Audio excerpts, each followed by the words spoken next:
नमस्कार दोस्तों। क्या आप जानते हैं कि दुनिया को जीतने निकला सिकंदर भारत की एक नदी के किनारे आकर क्यों रुक गया? वो योद्धा जिसने आधी दुनिया को घुटने पर ला दिया था, उसे भारत के एक राजा ने ऐसी टक्कर दी कि उसकी सेना ने आगे बढ़ने से मना कर दिया। आज हम बात करेंगे राजा पोरस और सिकंदर के उस महायुद्ध की जिसने इतिहास को हमेशा के लिए बदल दिया।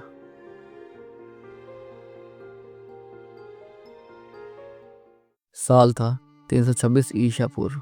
मैसेडोनिया का राजा सिकंदर, जिसे हम अलेक्जेंडर द ग्रेट कहते हैं, भारत की सरहद पर पहुंच चुका था। उसके पास दुनिया की सबसे आधुनिक सेना थी।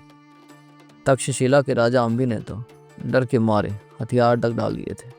लेकिन झेलम नदी के उस पार एक और राजा खड़ा था, राजा पोरस।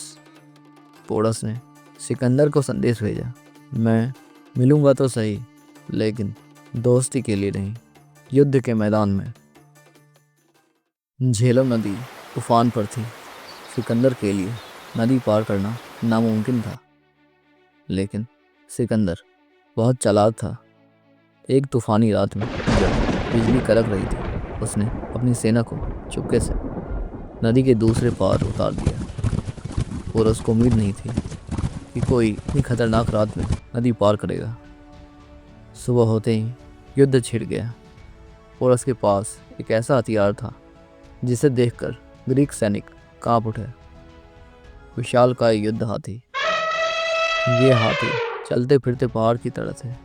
सिकंदर के घोड़े इन हाथियों की चिंगार सुनकर पीछे भागने लगे। ग्रीक सैनिकों के लिए यह किसी बुरे सपने जैसा था।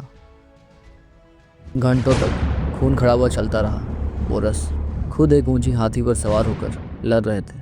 उनके शरीर पर कई घाव थे, लेकिन वो पीछे नहीं हटे। अंत में ग्रीक सेना की लंबी भालों वाली रणनीति काम कर गई। पोरस को बंदी बना लिया गया। जब घायल पोरस सिकंदर के सामने लाया गया तो सिकंदर ने पूछा, तुम्हारे साथ कैसा सलूक किया जाए? पोरस ने बिना डरे उसकी आंखों में आंखें डालकर कहा, वैसा ही जैसा एक राजा दूसरे राजा के साथ करता है। सिकंदर यह सुनकर दंग रह गया। उसने पोरस की बहादुरी का सम्मान किया और उन्हें उनका राज्य वापस दे दिया। अब सवाल यह है कि अगर सिकंदर जीत गया था तो वो आगे क्यों नहीं बढ़ा? असल में पोरस के साथ हुई इस लड़ाई ने ग्रीक सेना का हौसला तोड़ दिया था। उन्हें पता चल गया था कि अगर भारत का एक छोटा सा राजा इतनी कड़ी टक्कर दे सकता है तो आगे खड़ा मगध का विशाल साम्राज्य क्या करेगा। थक कर और डर कर सिकंदर की सेना ने व्यास नदी पार करने से मना कर दिया और यहीं से शुरू हुआ दुनिया के सबसे बड़े विजेता की वापसी का सफर। तो दोस्तों, क्या पोरस सच में हार गए थे? शायद नहीं, क्योंकि उन्होंने वो कर दिखाया था जो कोई और नहीं कर पाया। उन्होंने सिकंदर के विश्व विजय के रथ को रोक दिया। अगर आपको पोरस की ये वीरता पसंद आई तो कमेंट्स में जय हिंद ज़रूर लिखें और चैनल को सब्सक्राइब करें। अंत में बस इतना ही, हम रहें या ना रहें, पर ये देश रहना चाहिए।